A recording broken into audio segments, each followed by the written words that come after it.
Metode konseptual sebagai nafas baru seni rupa oleh Siti Rohmania SPD dari SDN Kembangsari, Kecamatan Pelampang. SDN Kembangsari adalah sebuah puisi yang tumbuh di tengah desa yang damai, desa yang dipeluk budaya Bali, dijaga oleh tradisi Hindu yang mengalir seperti doa yang tak pernah putus.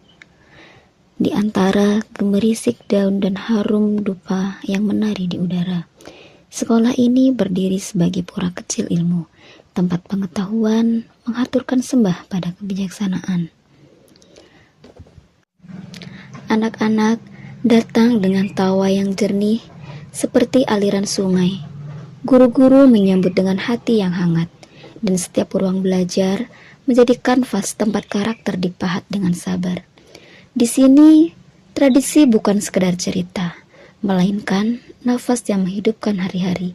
Budaya bukan hanya pelajaran, tetapi denyut yang meresap dalam jiwa. Disinilah pembelajaran mendalam hadir sebagai cahaya penuntun. Ia mengajak siswa kembali menatap akar budaya mereka sendiri, memahami motif Bali yang syarat lambang, merasakan makna di balik setiap lengkung ukiran, dan menyadari bahwa seni bukan hanya karya visual, tetapi bahasa hati yang diwariskan turun-temurun.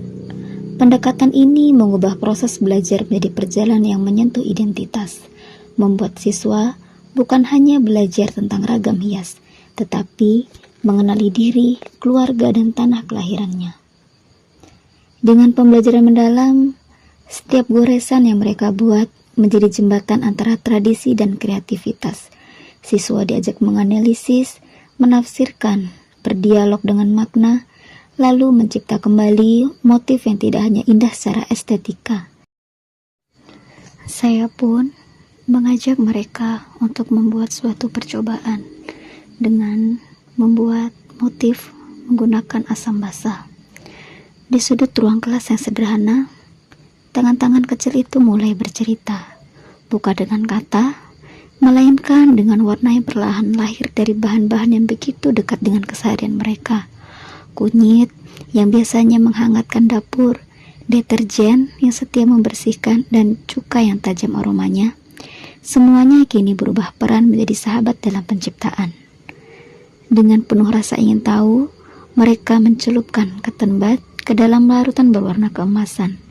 Kunyit meninggalkan jejak lembut, seperti matahari pagi yang menyapa tanpa suara.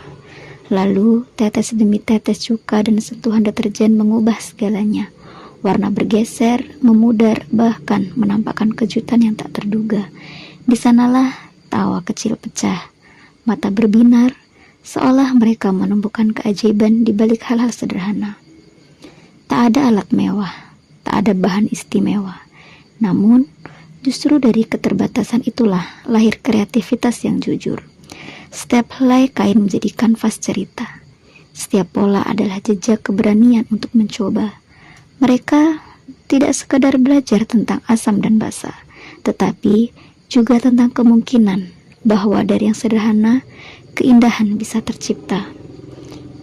Di hari itu, ruang kelas bukan hanya tempat belajar, melainkan ruang tumbuh. Setelah melakukan praktek bersama, saya melihat situasi pembelajaran yang masih berputar di permukaan. Muncullah tanggung jawab besar sebagai pendidik untuk menuntun mereka menemukan kembali denyut budaya yang sesungguhnya sudah dekat dengan kehidupan mereka. Akhirnya, kegiatan pun berlanjut melampaui batas-batas ruang kelas, seolah pelajaran memanggil mereka untuk berjalan lebih jauh, lebih dekat pada denyut kehidupan seni yang sesungguhnya.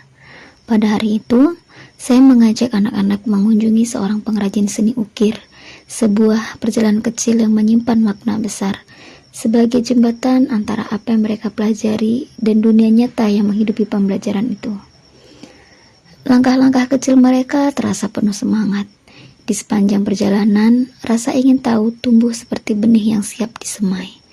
Ketika tiba di tempat pengrajin, suasana seketika berubah. Aroma kayu yang khas menyambut, suara pahat yang beradu lembut, dengan permukaan kayu terdengar seperti irama yang menenangkan. Di sanalah mereka menyaksikan bahwa seni bukan sekedar hasil, melainkan proses panjang yang dijalani dengan kesabaran dan ketekunan. Cerita, setiap detail seolah menyimpan nafas tradisi yang diwariskan turun-temurun. Anak-anak menyadari bahwa di balik sebuah karya ada waktu, ada usaha, dan ada cinta yang tak terlihat namun begitu terasa. Tak hanya melihat, mereka pun diberi kesempatan untuk mencoba. Dengan tangan yang masih ragu, mereka memegang alat ukir, merasakan sendiri bagaimana sulitnya menciptakan satu garis yang rapi, satu bentuk yang utuh.